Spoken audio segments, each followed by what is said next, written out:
between 1958 and 1961, France did something absolutely horrible. France made the Francophone African countries, and I don't even want to use that terminology, but I only use it for the purposes of conversation. The 14 countries which were formally, but still colonized by the French, they were forced to sign a document that they called the Pact for the Continuation of Colonization. You heard me. The Pact for the Continuation of Colonization. If you want your independence, you must sign this. Guinea, Secretary said absolutely not. Mali said absolutely not. France, pack your bags and go on back home. France could not believe it. Could not understand that an African country, these monkeys, do not want to be affiliated to France. They said, we will show you. So history tells us France went into those two countries, took everything that they thought they had brought to those two countries, including the last teaspoon and chair, proceeded to pour concrete into the sewage pipes, completely devastating the two economies. The then newly appointed president of Ghana, Kwame Nkrumah, in his efforts to rescue these two economies, created the first ever union of any African states, Ghana, Guinea, and Mali. But what that did was it made the other African countries realize that if they go against France, this was the fate that was waiting them. So what did they do? Wave the paper. And they signed. What did the pact say? One. The pact said, you monkeys, you don't know how to manage your money. So you shall deposit 85% of your bank reserves with the French Central Bank under the control of the French Minister of Finance. And that France is going to take your deposits from the individual countries, pool them together, invest them in the French stock market under the French name. And you, monkeys, you may or may not know the returns. Latest figures are showing this is still going on since 1958.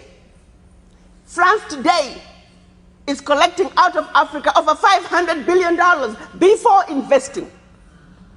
And when they finish investing this money, for every 14 billion out of Africa, they're recognizing over 300 billion.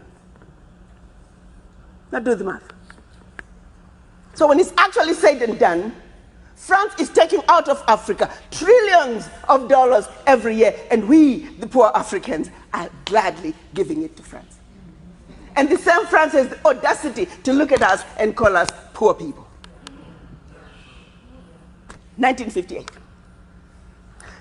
They went further with the pact.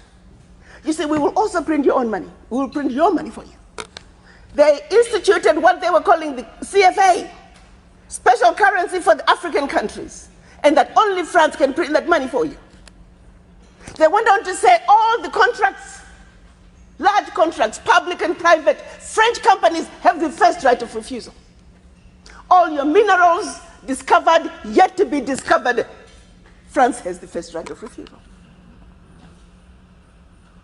Now, my brothers and sisters, if one of you was to wake up one morning and you're president of one of those countries, and your chief of staff walks in first day and starts reading you out the do's and don'ts as stipulated by the Pact for the Continuation of Colonization, what power do you have? None. And the same countries that are stealing from Africa, they have the audacity to look at Africa and say, Africans, what's wrong with you? Why can't you all take care of yourselves? Well, let's start by leaving our $500 billion on the continent. But what they do instead, they want to throw you with a smoke screen. Your African leaders are corrupt. Well, you know, I gave you that. I mean, not all African leaders are corrupt. Africa is a family. No family is complete without crazy Aunt Sally and crazy Uncle Tom. Nobody's perfect. Okay, fine, so I'll give you that. Their own figures are saying 50 billion is getting out of Africa from corruption. Fine, I give you that. But you do not want me to engage in a conversation that's solely limited to the $50 billion out of Africa through corruption. First, you don't tell me where it's going. You simply tell me it's getting out of Africa. But secondly, there's a bigger thief. You got two thieves, one with a briefcase with 50 billion and the other thief with a briefcase with 500 billion. I am a smart woman.